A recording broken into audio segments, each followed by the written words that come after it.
اهلا وسهلا بيكم في حلقه جديده من الساعاتي. عارف صاحبك الجدع اللي ملوش في الحوارات ويسد معاك في اي موقف؟ في الفرح تلاقيه جنبك، وفي الحزن تلاقيه في ظهرك، وفي الخناقه كتفه في كتفك، من غير هري وكلام كتير. الساعه اللي معانا النهارده زي صاحبك الجدع ده، معاك كل يوم وفي اي ظرف. الساعه اللي معانا النهارده طلبت مني كتير، وهي الساعه الكاسيو دورو. ساعه بنت حلال وسعرها على قد الايد، تمرمطها معاك في الوحل ما تشتكيش، تنزل بيها البحر تقولك يلا بينا. تصميم الساعة تايمليس وهادي وبسيط، الكاسيو دورو ساعة غطس من غير أي بهرجة فارغة. ساعة بتجيب من الآخر وفيها المفيد، ممكن تقول عليها سبمرنة للغلابة. اسم دورو جاي من كلمة إيطالي بمعنى هارد أو طف، ودي كانت فلسفة كاسيو لما عملت الساعة دي، إنها عايزة ساعة صلبة وناشفة. الدورو لاين ظهر في أوائل الألفينات في أشكال مختلفة لغاية ما وصلنا سنة 2011 للشكل اللي معانا النهاردة، الموديل MDV-106. الكاسيو الدورو مميزة جدا برسمة السمكة المارلين اللي موجودة على الدايل عند الساعة 6، بس للأسف الرسمة دي اختفت في الموديلات الحديثة في أسواق كتير بسبب حقوق الملكية، وده ممكن يخلي الساعات اللي عليها السمكة المارلين زي اللي معايا كولكتبل في المستقبل. من الموديلات القديمة من الدورو الام دي في داش 102 الومينيتور اللي ظهر سنة 2004، وظهر بعديها الام دي داش 300 المالتي دايل سنة 2006. مش عارف رأيكم ايه، بس انا بصراحة شايف ان الام دي في داش ال 102 الومينيتور شكلها اسرع كتير من الفيرجن الموجودة دلوقتي. لو كاسيو نزلتها انا اول واحد اشتريها. بالنسبة للموديلات الحديثة من الدورو سنة 2021، كاسيو نزلت الام دي في داش 107، وده كان بتتميز بألوان دايلز مختلفة وبيزلز مختلفة، وابتدينا بقى ساعتها نشوف البيزل الأخضر والأزرق والبيبسي والكوك. وفي 2023 كاسيو نزلت فيرجن أصغر من الدورو ام دي في داش 10، الكيس دايمتر بتاعها 38 مللي، لكن للأسف مقاومة المية 50 متر بس، بسبب إن هم استغنوا عن السكرو إن كراون. أسعار الدورو الرسمية بتبدأ من $85 وتوصل ل $90 على حسب لون الدايل والبيزل، وتوصل ل $100 لو على بريسلت ميتال. بالنسبة للمقاس الصغير 38 مللي ده سعره الرسمي بيتراوح من $75 ل $85، بس الأسعار الحقيقية الموجودة في السوق أرخص من كده، بتبتدي من $50 وأنت طالع. أنا كنت جايب ساعتي بس من فترة ب $40. وطبعا الأكلاشيه الناس كلها بقت عارفاه دلوقتي حتى اللي مالهمش في الساعات، إن بيل جيتس بيلبس ساعة كاسيو دورو.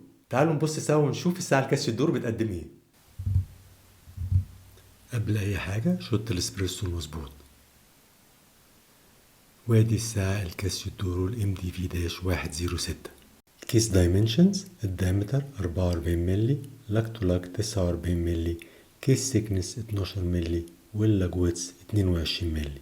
الكريستال فلات مينرال كريستال من غير اي انتي ريفليكشن زي ما احنا شايفين، والاسف ده بيخليها تتعرض للخدوش وللتجاريح زي ما هو باين كده. الكيس باك سكرو ان كيس باك، عليها سمكة المارلين وعليها الموديول نمبر ومقاومة المية. الساعة جاية بأنسايند كراون مقاسه 7 مللي ما بين 2 كراون جارز، وبصراحة الجريب بتاعه كويس. الموفمنت اللي جاية في الساعة عبارة عن موديول نمبر كاسيو 2784، ودي موفمنت معدلة من الميوتا 2115.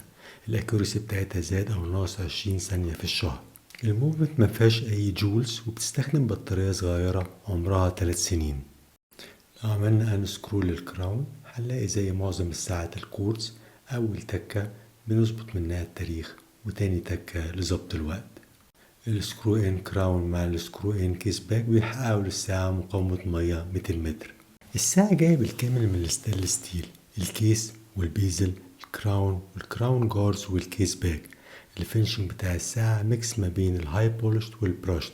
هنلاقي في السايد بروفايل بتاع الكيس الهاي بولشت، وفي شامفر ايدج كده بياخد الترانزيشن ما بين الهاي بولشت للبراشت اللي على الابر لاجز. التنوع ده بصراحة مخلي شكل الساعة حلو، وطبعا مستوى التشطيب معقول جدا على الفئة السعرية دي. يعني البولش سيرفيس معقولة جدا، لكن البراشت بصراحة كويسة. البيزل يوني دايركشنال 120 كليك، بصراحة تقيل جدا في حركته، وفي باك بلاي صغير. البيزل انسرت من الألمنيوم اللامع بس مش قوي، ومترقم من الزيرو لل60. الساعة جاية بريزن ستراب زي المتعودين عليه من كاسيو، مقاسه 22 مللي، لكن مرفرف بره اللاجز شوية لغاية 25 مللي، بعد كده بيحصل له تيبرينج ل21 مللي. الباكل جاي من الستانلس ستيل ومش سايند. وزن الساعة 95 جرام، وده عامة وزن معقول. جودة بناء الساعة عالية جدا، مفيش حاجة شكلها فانسي أو لاكجري، بس الخامات المستخدمة قوية، والساعة متماسكة جدا وصلبة، ومفيهاش أي أجزاء ضعيفة أو تبان مش متماسكة. وده بالظبط اللي كانت كاسيو عايزاه من ورا الساعة دي، إنها تكون اقتصادية بس قوية جدا. أوريكم الساعة على إيدي، أنا رست إيدي 17.5 سنتي. الساعة طبعا شكلها كبير في الإيد لأن القطر بتاعها 44 مللي واللاك تو لاك 49 مللي.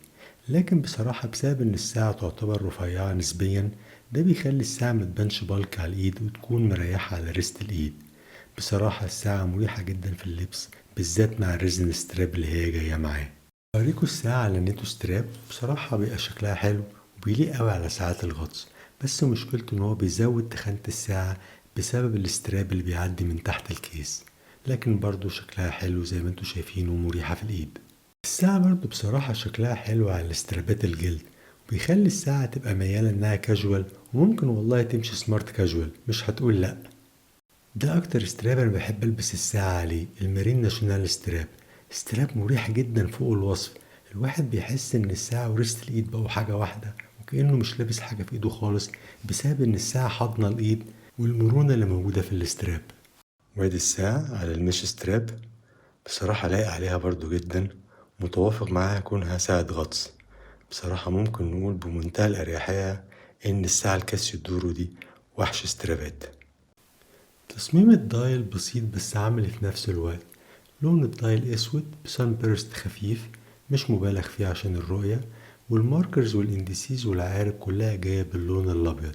كلمة كاسيو عند الساعة 12، والسمكة المارلين موجودة عند الساعة 6، والديت عند الساعة 3. الانديسيز كلها ابلايد انديسيز، هنلاقي دبل باترن عند الساعة 12 وسنجل عند الساعة 3 و6 و9، وبقية الانديسيز الباقية مدورة. والتنوع ده بصراحة مدي جمال للساعة. هنلاقي ان تصميم العقارب شبه حربات الصيد اللي بتستخدم تحت المية.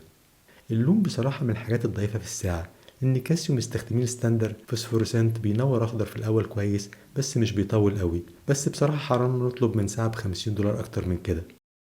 هنبص على الساعة في الإضاءة الطبيعية في نور الشمس واحنا بنعمل ريست رول، وبعد كده هنخش على البوكيت شوت.